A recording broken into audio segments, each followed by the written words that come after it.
2,565. Second figure is 2,795. That is how much carbon the world's fossil fuel companies already own, have locked up in their reserves, ready to pump, ready to burn, ready to spew into our atmosphere, and already factored in to their stock market prices, to their share prices, to their value. But that's not the worst thing about the fossil fuel industry at this moment in time. The worst thing is that despite knowing they already have 5 times as much carbon in their reserves as they can burn, they are still spending, last year, 670 billion on looking for more oil, more coal, more gas. And in a really tragic turn of irony, that's 1% of global GDP, which the International Energy Agency says is how much we need to spend to make the transition to a renewable economy. That's just freaking crazy that we're spending that money looking for more carbon to burn. So the fossil fuel divestment movement is all about looking at these facts and saying, that's not okay.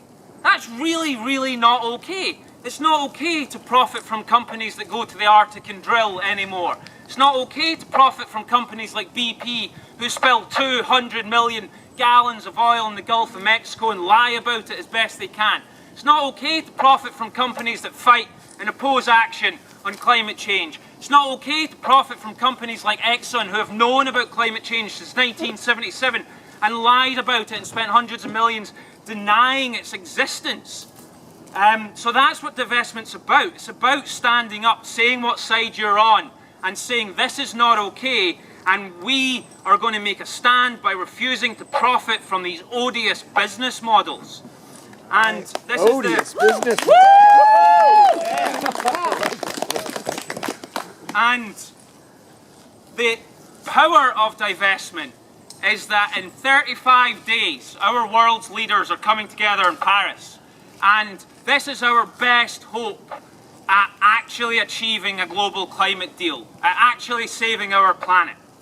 But if you look at history, before we have serious political action, we always have to see a cultural shift first. Feminists forced a cultural shift before women got the right to vote. Civil rights activists had to force a cultural shift before the Voting Rights Act. Gay rights activists had to force a cultural shift before anything like equality was achieved. And that's what divestment is doing. It's forcing that cultural shift. It is standing up and saying in the most clear and unambiguous of ways that the fossil fuel industry as it stands is not okay. And we need our leaders, our most influential people, to stand up and make that clear before Paris by doing it in the most clear way and refusing to profit from those companies. And that's why we're here today, and I want to thank you all very, very much for coming.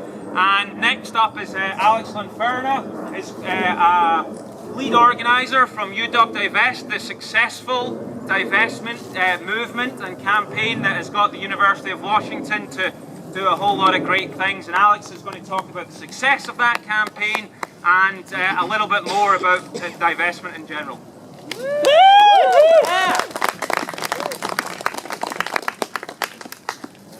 Hey everybody, it's working. Great. Thanks very much for a great introduction, Alec. It is so exciting to see everybody out here. It's not on? You have to just be right up to it. Right up to it, okay, there we go. Okay, I will yell now. Okay, is that better? Yeah! Okay, great. It's so exciting to see everybody out here. You know, when the divestment movement started in 2012, it was just a few students on campuses down in Swarthmore.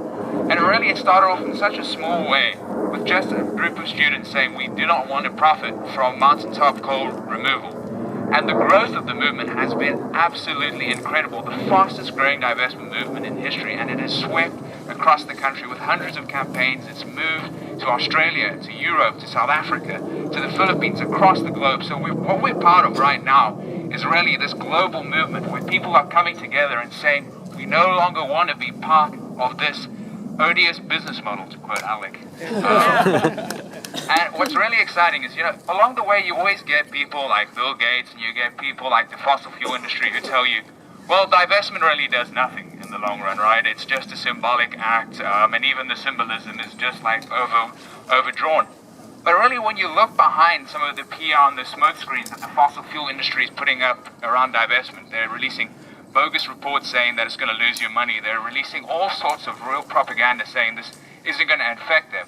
Actually, when you look to some of the reports that they've submitted to the Security and Exchange Commission, which is something they have to legally do, they're scared about divestment of the movement and the power that it's bringing.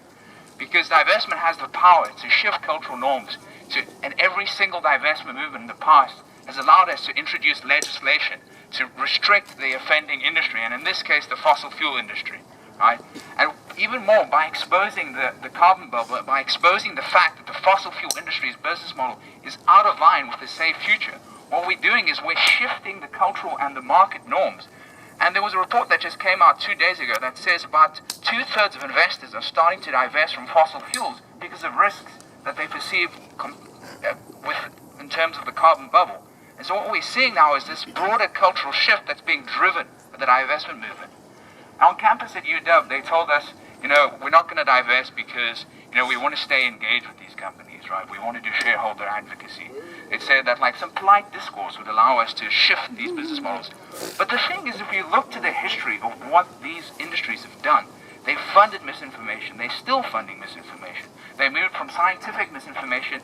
Now they're pushing out economic misinformation. They're trying to say that clean energy is too expensive.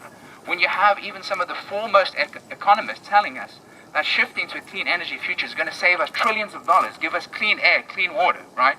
And now you've got Bill Gates, who's echoing the very same misinformation in the articles that he's putting out about divestment and about clean energy. And so what's really important about this moment is standing up and saying that sort of misinformation from somebody like Bill Gates, who's supposed to be about giving everybody a prospect for a healthy and productive life, is not acceptable. So today we draw the line in the sand. We say no to Bill Gates' misinformation, and we say no to fossil fuel industry. Yeah. Alrighty. Now I want to pass the mic on to somebody who I've really had the privilege to work with a lot of the time, Sarah Takola, who's also part of Divest UW. Together we work on the campaign to get UW divested.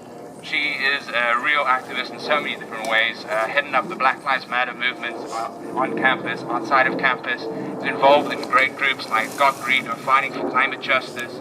And Sarah is a real strong activist and a great friend, so give her a warm round of applause.